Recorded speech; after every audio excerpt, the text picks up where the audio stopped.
Kisah pemuda kaya yang menyamar jadi pria sederhana. Cerita Kauri TV, episode 1.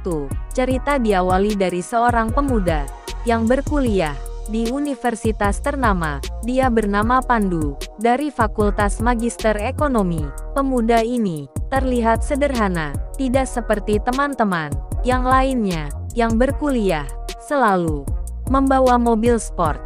Ketika dalam kelas, teman-teman sekelasnya membicarakan bahwa putra seorang ketua yayasan yang baru pulang dari luar negeri akan melanjutkan pendidikan S2-nya di kampus ini. Mereka pun kegirangan dan penasaran karena informasinya putra ketua yayasan itu wajahnya sangat tampan, sehingga wanita-wanita di kampus tersebut sedang heboh membicarakan kedatangan pria tersebut. "Bagaimana rupanya ya?" ucap salah satu wanita yang di samping Pandu. "Pasti ganteng banget," ucap temannya.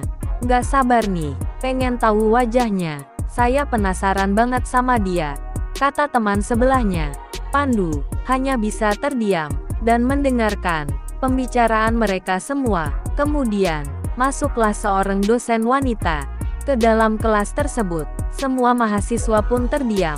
Dosen tersebut menjelaskan materi kuliahnya hari ini, hingga melakukan tanya jawab. Namun, ada salah satu mahasiswi yang bertanya di luar materi. "Maaf Bu dosen, saya mau bertanya, apakah betul putra ketua yayasan akan melanjutkan pendidikan S2-nya di kampus kita ini?" Suasana pun jadi rame. Ada yang menyuraki wanita tersebut, dan ada juga yang setuju dengan pertanyaannya.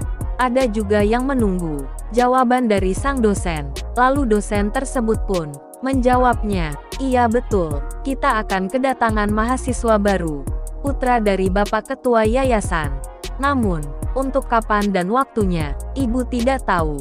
Tapi yang jelas, anak tunggal Ketua Yayasan akan melanjutkan pendidikan S2-nya di kampus kita ini. Bahkan, beliau itu, informasinya, akan masuk ke Fakultas Magister Ekonomi," jawab Bu dosen.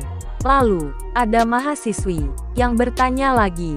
"Oh ya, Bu dosen, katanya putra Bapak Ketua Yayasan orangnya sangat ganteng. Apakah betul?" tanya mahasiswi. Kemudian, mahasiswi tersebut pun disuraki oleh teman-teman mahasiswa yang lainnya. Suasana semakin rame. "Tenang-tenang, kalau kalian nanyain putra ketua yayasan terus, kapan belajar ini bisa masuk ke otak kalian? Sudah, jangan ribut lagi, jangan bahas itu, kita fokus ke materi saja," kata Bu dosen. Akhirnya, suasana pun semakin hening. Dosen pun menjelaskan kembali materi yang sudah dibahas tadi. Tanya jawab pun berlangsung. Namun, kali ini, tanya jawabnya sesuai dengan pembahasan materi. Hingga waktunya istirahat pun tiba.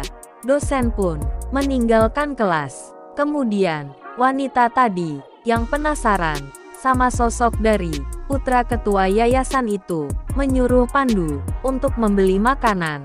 "Pandu," panggil wanita tersebut, "tolong belikan saya roti. Ini uangnya. Sisanya, ambil saja, untukmu," kata wanita tersebut dengan nada agak mengejek. Dan juga, teman-temannya pun menertawakannya. Mereka tidak tahu, sosok yang mereka idam-idamkan itu, padahal, sudah ada di depan matanya. Karena sebenarnya, Pandu sudah masuk 1 bulan yang lalu. Namun, gosip akan masuk ke kampus tersebut baru tersebar sekarang, sehingga kedatangan Pandu ke kampus tersebut tidak diketahui oleh orang lain, sehingga jati dirinya masih bisa dirahasiakan. Lalu, bagaimana kisah selanjutnya? Subscribe channel ini untuk episode berikutnya. Terima kasih.